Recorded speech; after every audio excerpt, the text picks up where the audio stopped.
there, my name is Julia and welcome to An Abundance of Books. Today I have a cool, casual video to talk about how we're all failures. So if you're like me, you probably set some pretty lofty goals for yourself for the new year, and by about this point in the year, you're not doing so hot at them. But I am here to help. I have some out-of-the-box suggestions for how to read more that I haven't really seen anyone else suggest. As you become more comfortable with reading, as it becomes a part of your everyday life or whatever routine that you have, you will develop your own tips and tricks. These definitely won't work for everyone, but this is also just a nice boost of motivation to be like, you can do it. It's gonna be okay. My first and biggest suggestion is you have to get over chapter lengths. Everyone loves a book with short chapters because it keeps the pace moving and you feel like you're really progressing in the book, but it also means that you will feel the accomplishment of reading one chapter. You won't push yourself to read as much in a short chapter book, or you might feel burned out if a book has really long chapters. So my suggestion, get over that.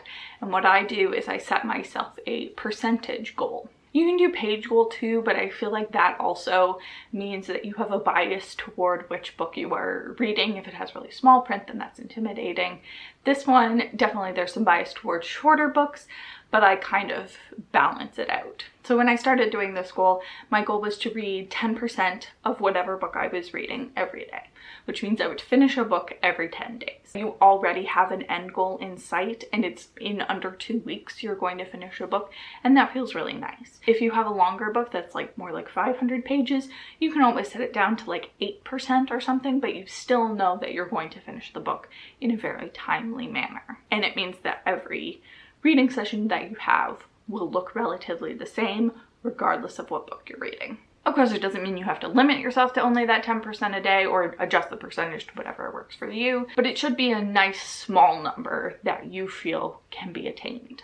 My next suggestion, I'm trying to figure out how to phrase it. It's sort of like doing reading sprints, but the opposite.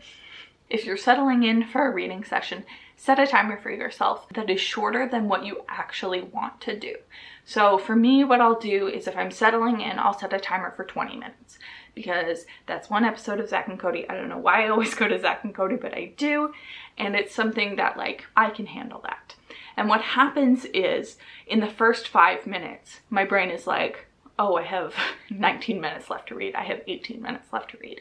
But by the time I get to the end of the 20 minutes, I have been engrossed in the book enough that I can turn off the timer and not be thinking about that anymore and just sort of keep reading. The goal with this is just to not burn yourself out and make reading feel like a chore. You feel an accomplishment after those 20 minutes. Maybe you're still feeling good and you re-up the timer for another 20 minutes. Then you've already done more than you would have with a 30-minute timer, which is what you actually wanted, but you feel better about it. Does any of that make sense? It makes sense to me. If it doesn't make sense to you, maybe just try it out and see how you like it. Really, I'm just coming up with ways to like trick your self-esteem. My next recommendation is to have an accountability partner in whatever form that takes. Someone who will check in with you to make sure that you are reading at the pace that you want to be reading. A great way to do this is to schedule a buddy read with someone so that you can check in with each other easily and be on sort of the same playing field. Or there's lots of online resources that can do this, or just get someone in real life, like my husband, who every day asks me, how's books? And he's just being nice. But it does feel weird if I don't have an update for him on a book, so it is motivating to me. Or you could do something sort of similar, which is to have a recommendation buddy. Booktube is great for this. Find someone whose tastes match yours really well and trust them for what you want to read. It is really helpful to read books that you like, and if you can cut out a lot of the research on that, it's a really good way to feel connected in a relatively solo activity. My next recommendation is not a sponsor, but it is to read Atomic Habits by James Clear. This is a self-help book about building habits for yourself, and I really like the open-ended nature of it. It's very much a try something out and see how you like it, and if it doesn't work for you, try something else. There's lots of really practical tips in it. The one I keep thinking about is, he says, why is your toothbrush next to the sink? it's because proximity means you'll be more likely to do it. So if you want to read, put a book on your bedside table where you'll see it every day. You'll be more likely to read it than if you shove it in a closet. It just presents a good way of thinking about things, and I found it really beneficial and also motivating, and you'll knock a book off of your TBR. So win-win-win. And then my final recommendation is sort of like 3 recommendations in one. It is to read books that you enjoy. Do not read books that you think that you should be reading. Or if there is a book that you should be reading, maybe you have something for class or for a buddy read that you're not particularly enjoying, pair it with something else so that you always enjoy what you're reading and then you won't get slumpy. So how do you find books that you like? There are lots of recommendation services out there. Indigo, I know. You can just email them as many times as you want and they'll just send you a free book recommendation based on whatever you tell them. It's really easy. There's paid services, there's librarians, there's booktube. There's more out there than just Jane Austen, and it takes a while to figure that out, but eventually you get into the swing of things. And make sure that you don't have guilt that you're not reading the right things. Like, I read a lot of romance and a lot of thrillers, and they are not high art, but that is okay with me. Also, because you don't know if you're actually going to like a book before going into it, make sure to use your library. They have lots of great online resources. You can also sometimes pay to get a library card for a city that you don't actually live in to use all of their online resources, which is really helpful, especially audiobooks. I didn't formalize this one, but audiobooks are a great way to keep your reading going. It's a little bit more passive, but you get just as much out of it. And the most important thing for me is to make sure that I don't get slumpy. And then the last part of that whole recommendation is if you are not enjoying a book, put it down. Just put it down.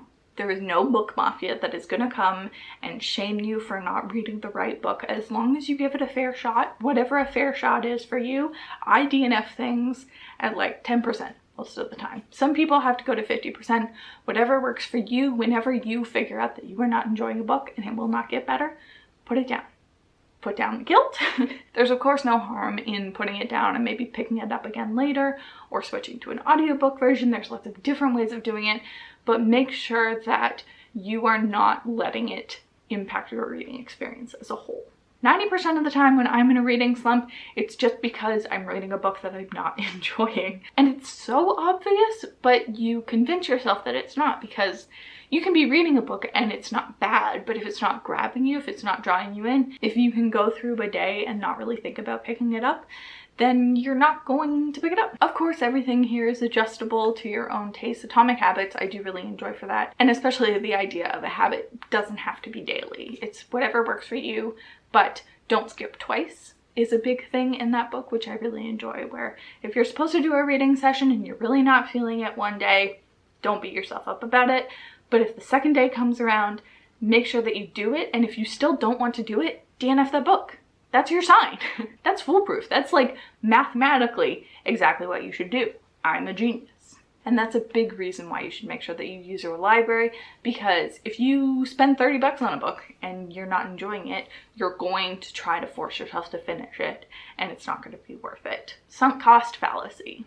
Anyway, that's the end of my suggestions for now anyway. I hope that you got something out of this. There are lots of great resources online if reading is something that you want to make more a part of your habits, though watching the internet all day probably won't help, but don't worry about it. I really do hope that your reading goes well this year, and I hope that this was a good motivational boost for you. Thank you for joining me. I will see you next time.